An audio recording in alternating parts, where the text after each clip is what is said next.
fabled heat, where magic meets desire. Subscribe to ignite the fantasy.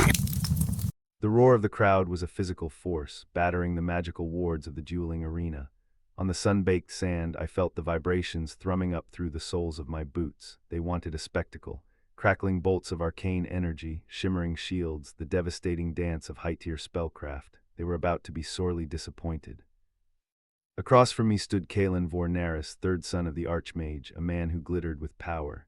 His robes, woven with silver thread, caught the light, and the focus crystal on his staff pulsed with a soft, azure glow. He was beautiful, powerful, and radiating an aura of pure contempt. "Must we really go through with this, Alara?" His amplified voice washed over the arena, smooth and cold as polished marble. "Surrender, it would be less undignified for you." I didn't answer, I just stretched my neck, muscles coiling.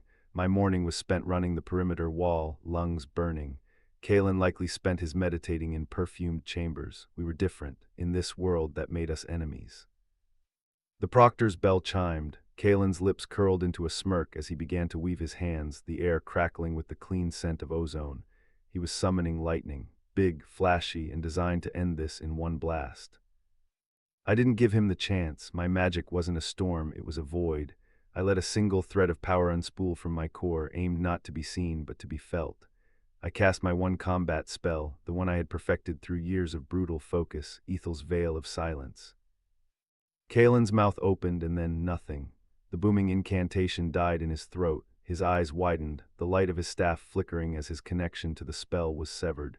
Panic flashed across his perfect features as his lips moved, producing not even a whisper. That was my cue. I exploded into motion. Sand sprayed from my boots as I closed the distance in seconds. Kalen, recovering, thrust his staff forward, attempting a nonverbal spell. He was a maestro suddenly asked to fight in a bar brawl, clumsy, unpracticed. I ducked under the thrust, my hand gripping the polished wood, using his momentum to twist him off balance.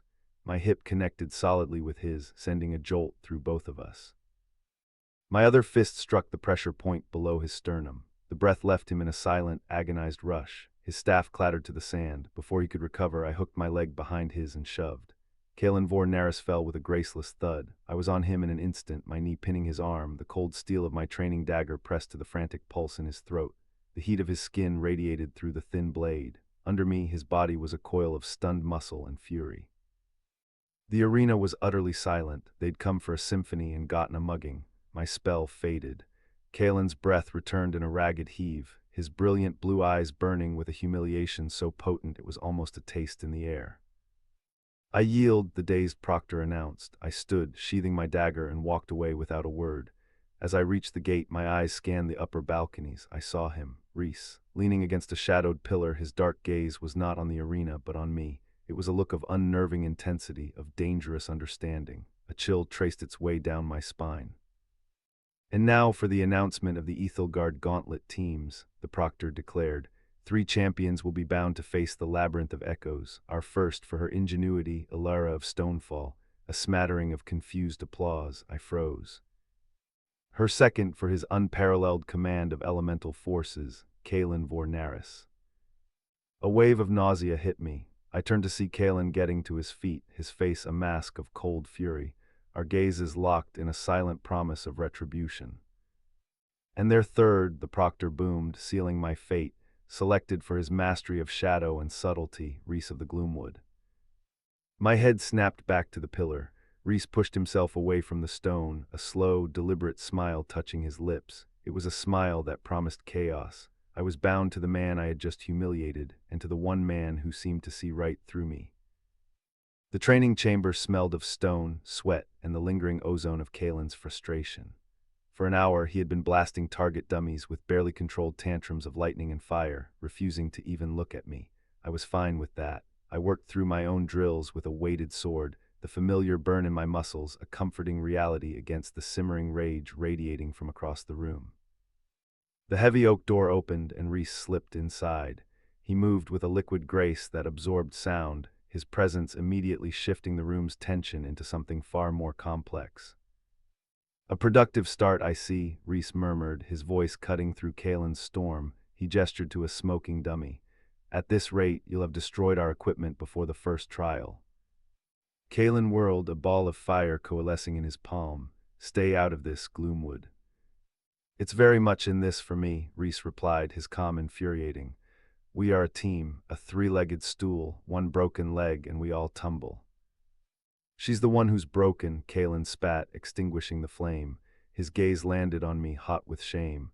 Her strategy is the magic of a gutter thief, will be a laughingstock. What are you going to do in the labyrinth? Sneak up on a golem and punch it. His words stung with truth. My grip tightened on my sword. My strategy worked. Against an opponent who never expected you to fight like a brute, he shot back. Perhaps, Reese's smooth voice cut in, we should find out. He made a subtle gesture, and shadows in the corners of the room coalesced into three featureless, humanoid constructs. A simple exercise, disable them together. Kalen scoffed, a chain of lightning leaped from his hand, dissolving one construct which immediately began to reform. They are tethered to my will, Reese explained. Brute force is temporary, you must sever their animating threads. Kalen tried again with a beam of heat, his frustration mounting with the same result. Let me try, I said, stepping forward. Kalen shot me a look of disbelief, but stepped back. I focused on one construct, sensing the thin strand of Reese's magic flowing into it. I cast my veil of silence not on the creature, but on the thread itself. The connection choked, and the construct melted into a harmless puddle. Stunned silence, Kalen stared, his jaw tight. He had been using a cannon while I had used a scalpel. Impressive, Reese murmured, a note of genuine respect in his voice. Now imagine her silencing an enemy caster while you unleash your storm, unopposed. The logic was undeniable. For the first time, Kalen saw me as more than an anomaly. He saw a weapon. Reese dissolved the remaining constructs. We meet tomorrow at the eastern gate. The first trial is the Whispering Woods. Be prepared. He left as silently as he arrived. I was alone again with Kalen. The air thrummed with unspoken things. I could feel his gaze on me, calculating. Don't think this changes anything, he finally said, his voice low and hard. He closed the distance between us, and the air grew thick, heavy with the scent of ozone and something unique to him, like spice and cold mountain air. His power was a palpable force, a pressure against my skin meant to intimidate me, to reassert the dominance I'd stolen. His brilliant blue eyes bored into mine, and my heart hammered against my ribs, a treacherous, unwilling response. I refused to look away. As I held his intense gaze, a flicker of movement in the high rafters snagged my attention.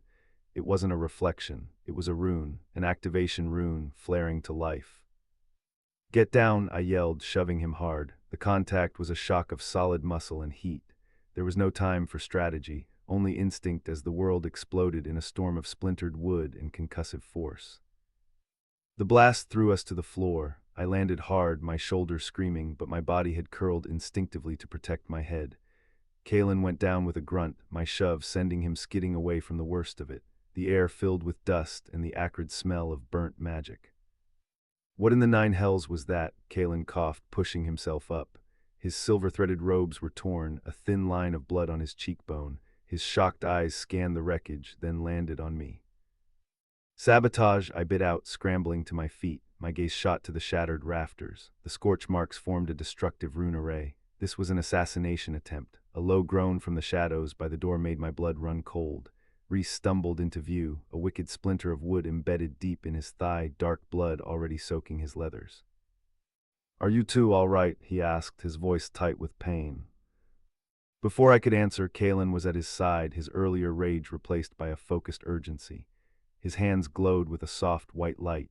Hold still, he commanded, his voice clipped as he pressed his palms to the wound. Reese hissed but didn't pull away. While Kalen worked, I drew my dagger, my senses on high alert. I scanned every shadow, every exit. The attack was too precise. Whoever did this knew our schedule. The wood is enchanted to resist healing, Kalen ground out, sweat on his forehead. I can slow the bleeding, but I can't get it out. We have to get him to the infirmary, I stated.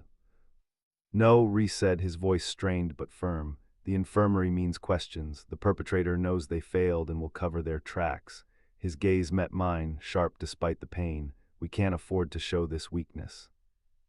He was right. My room, then, I said, striding over. It's private. I have field supplies. Kalen gave a curt nod, the animosity between us burned away by adrenaline. We moved through the academy like ghosts, Kalen supporting Reese's weight while I scouted ahead. My room was a spare stone cell. We laid Reese on my desk, the coppery scent of his blood filling the small space. "Water and bandages," I ordered. Kalen summoned a basin with a whisper, his obedience startling. As I cut away the blood-soaked leather, the room grew thick with a tense intimacy. I was hyper-aware of everything, Reese's soft hiss of breath as I cleaned the wound, the sheer heat radiating from Kalen standing guard over my shoulder, his protective presence a heavy weight at my back. "This will hurt," I warned Reese, my fingers closing around the jagged wood. He met my eyes. "I trust you." The simple words struck me harder than the explosion. I pulled. Reese arched his back in a silent scream. Kalen's hand landed on Reese's shoulder, a steadying pressure. For a long moment we were connected in a tableau of pain and trust, my hands covered in Reese's blood, Kalen's power a bridge between all three of us. Once I stitched the wound, the adrenaline left me shaky. Kalen looked from Reese's bandaged leg to the blood on my hands, his expression unreadable. "They weren't trying to kill one of us," he said, his voice a whisper. "That rafter was centered. They were trying to kill us all. Someone wants our team out of the gauntlet, permanently." Reese, pale but lucid, pushed himself up slightly. "Or perhaps it is not about the gauntlet. Perhaps one of us is the true target and the others are simply collateral." His dark eyes moved between us, a silent, chilling question hanging in the air. The son of the Archmage, a master of forbidden shadows, or the low-born upstart who humiliated a prince? Which of us has made such a powerful enemy? His question hung in the silence, terrifying. I looked at the two men I was now bound to, and I realized the labyrinth was no longer the most dangerous threat we faced. The true maze had just begun. The next few days passed in a haze of paranoia. We met in secret, the attack having forged a strange, unwilling intimacy between us. We were no longer just teammates, we were co-conspirators. Reese, recovering with unnatural speed, became our strategist. Kalen, his rage honed to a protective edge, used his family name to deflect questions about the training accident. And I became a ghost, watching, listening, practicing my silencing magic on my own footsteps, on the whisper of the wind. One night we convened in my small room, our sanctuary. Reese was examining a shard of the enchanted wood. "The runic work is Old Gethic," he murmured. "Extremely powerful, highly illegal, designed to splinter and poison a wound against healing magic, a vicious brand of assassination." Kalen paced, a caged storm. "Old Gethic runes are known by only a handful of mages. My father, the headmaster, the instructors of the high arcana. The attack had come from within." "The question is, who was the target?" I said, my voice low. "Your family has enemies, Kalen. Reese, your magic is feared, and I made a very public fool of you." Kalen stopped pacing and turned to me. The candlelight softened his arrogant features, revealing a raw weariness. "I was the fool, Ilara. I underestimated you. I was blinded by prejudice." He took a step closer, the air between us growing warm and thick. His voice dropped. "When that rafter fell, the only thing I saw was you acting to save me. You were a shield. I would have stood there trying to conjure a ward until it was too late."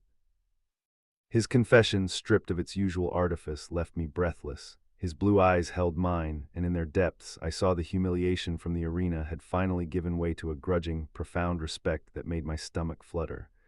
I could feel the heat of his body, could almost hear the beat of his heart. "Some shields are meant to be broken," a soft voice interjected. Reese was watching us, his gaze intense and knowing. "But some are meant to protect what is most valuable." His dark eyes shifted from Kalen to me, lingering for a moment too long. "We cannot let this break us. The gauntlet begins in 2 days. We must find who did this, not for revenge, but for survival."